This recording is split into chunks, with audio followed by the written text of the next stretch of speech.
To discuss this issue with us further via Skype, we're joined by political activist Chris Nineham. Now, how much of a setback was the Greek government's defeat for Eurozone countries?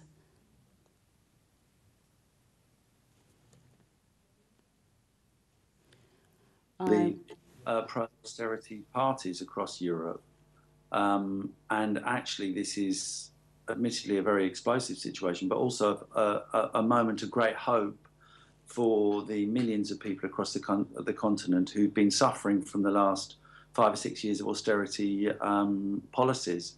It's suddenly opened up the possibility of a different kind of solution to the economic crisis, one that doesn't involve punishing ordinary people for the terrible crisis that have been created by the bankers across the continent.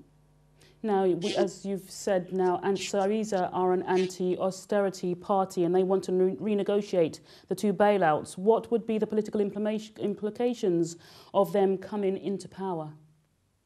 Well, they want to do that. They understandably want to renegotiate the incredibly punitive conditions that have been associated with the bailout, which has involved the devastation of the welfare state in Greece. It's involved a massive increase in unemployment. You're talking about 50 or 60% of under 25s are unemployed in Greece at this moment. These are the consequences of the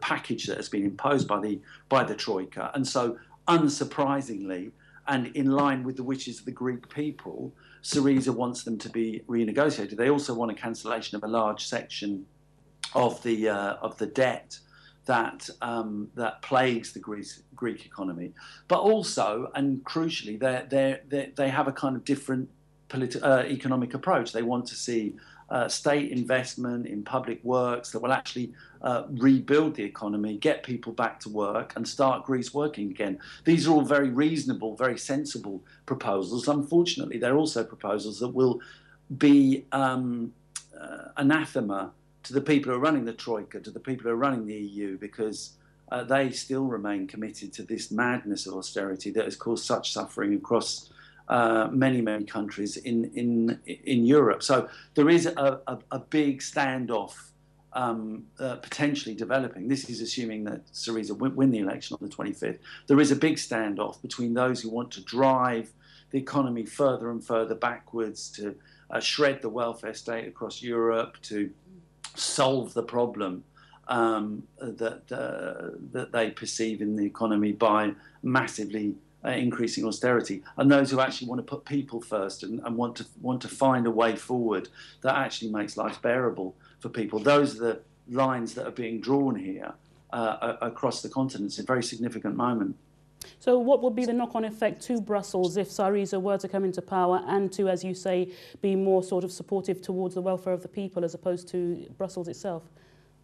Well, it's difficult to predict because it depends on a whole number of things. It depends on exactly what positions Syriza takes. Well, first of all, it depends on them winning the election, which is by no means certain because there will be a massive coordinated scaremongering campaign to try and stop the Greek people electing them. Secondly, it depends on what positions Syriza takes when they get into power, because there'll be a huge amount of pressure on them to moderate their demands. And thirdly, it depends on how the authorities, both in Greece and in Brussels, decide to respond, whether they decide that the most sensible approach is to sort of try and accommodate at some level, or whether they're just entirely hostile to a Syriza government. So it's a very uncertain situation, I think, but I do think a standoff is likely.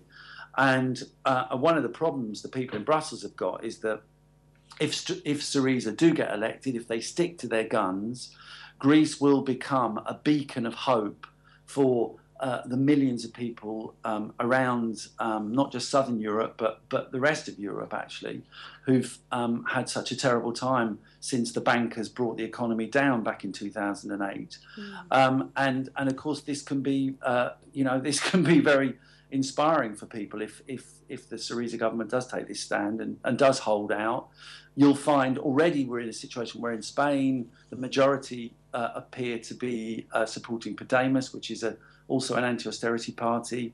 There's growing anti-austerity opinion in Italy and various other countries. And of course, there's a big anti-austerity movement everywhere across Europe. This could be a moment where that movement really takes off and starts to gain massive public support. And this is the nightmare of the bankers and their supporters in Brussels, that you know, people will find their voice and people will begin to have the confidence to speak out against the absolute horror that has been imposed on people over the last 6 or 7 years. So it could be a major turning point. And certainly I think it's very important that everyone who does oppose austerity does everything they can to support and show solidarity with a Syriza government if that's what transpires. You mentioned some sort of political contagion. Is it something that we should expect?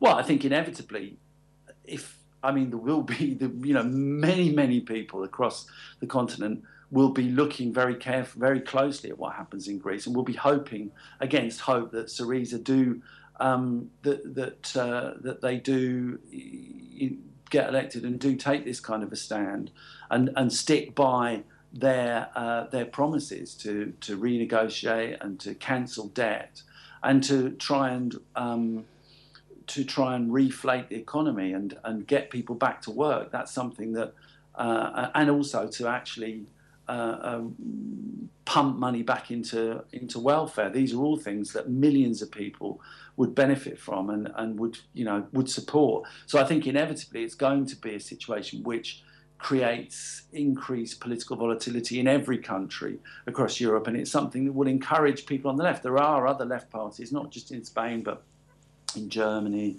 in Portugal, in the Netherlands, in other places. There are parties that have similar policies to Syriza that will, without doubt, get a big boost from these kind of developments. So you could see a change right across the continent. You could see a challenge to the orthodoxy that has caused such misery since the crash of 2008. So yeah, this could be a really decisive moment. Chris Nineham, political activist, thank you very much for joining us.